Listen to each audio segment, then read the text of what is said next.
Hey everyone! Hope you are all doing well. Today, I'm going to share with you a couple amazing DIYs. These would look so adorable in your home or make them as a gift for someone special.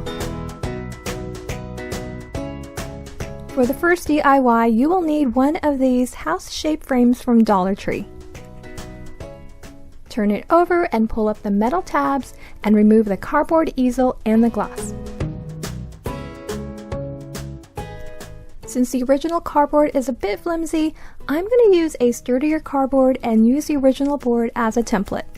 So trace it and cut it out.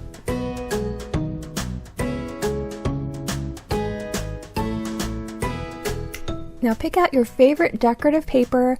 This one's from a pack from Michael's and I love the neutral colors. And trace the cardboard onto the paper, then cut it out.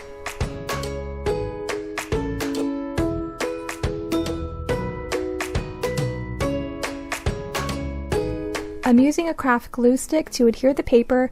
You can use regular school glue as well. So I apply that all over, then carefully place the paper on top. I want to stencil on the frame and I'm going to stencil on top of this beautiful green burlap that I've had for a while. I cut out another piece of cardboard about 4.5 by 5 inches and I'm going to hot glue the burlap on top of that. So I measure and cut the burlap. I do want it to be a little bit bigger than the cardboard, so I cut out about 5 by 6 inches. Now when you hot glue, you really want to apply a very thin layer. It kind of helps to push down and spread with a nozzle, and that prevents it from going through the burlap. Then I turn over and secure the ends to the back with hot glue.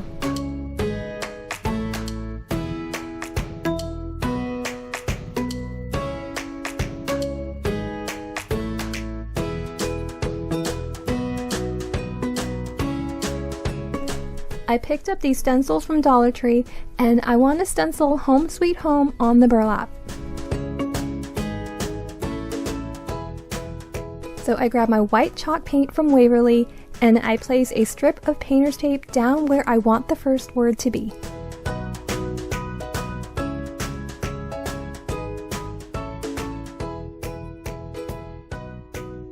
The letters are so small, so I'm using a small brush to get in those corners.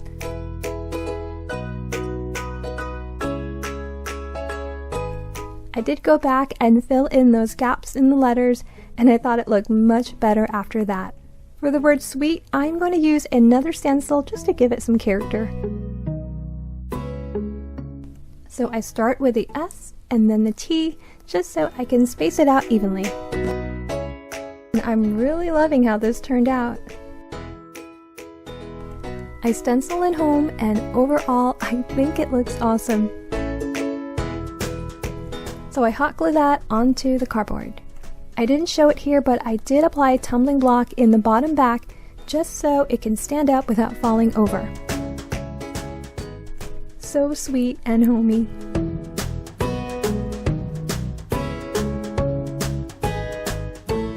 The second project, you will need 2 house-shaped frames and 2 rectangle frames, and these are about 11 by 4 inches. So first I remove the metal tabs on the house frame and only the sawtooth hanger on the rectangle frame. I like the cardboard and the words in these frames and I'd like to use them on another project. So instead of using them, I'm going to use it as a template on a Dollar Tree foam board instead. So trace it on the foam board and cut it out, and I'm going to make 2 of these. I picked out some of my favorite decorative paper.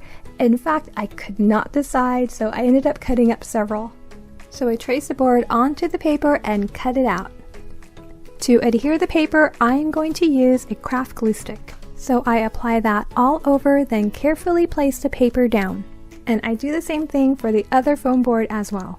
And like I mentioned, I just could not pick one design, so I did multiple, and you know, I think it was kind of a good idea, because now I can customize it and change the look of the Toolbox caddy whenever I want.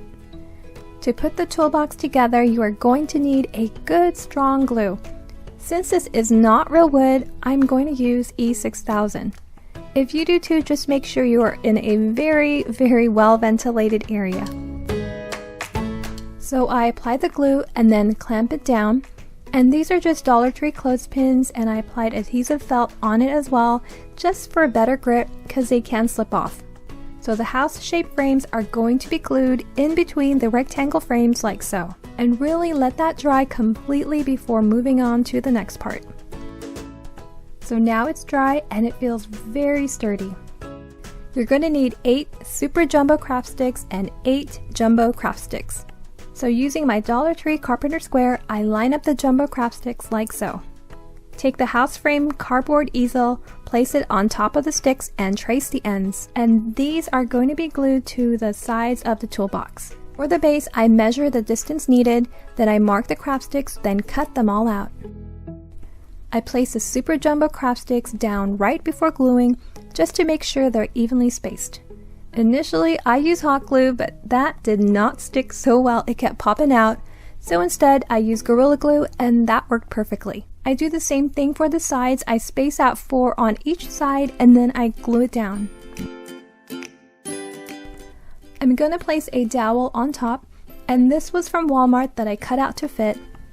And I glue that on, clamp it, and then let that dry completely.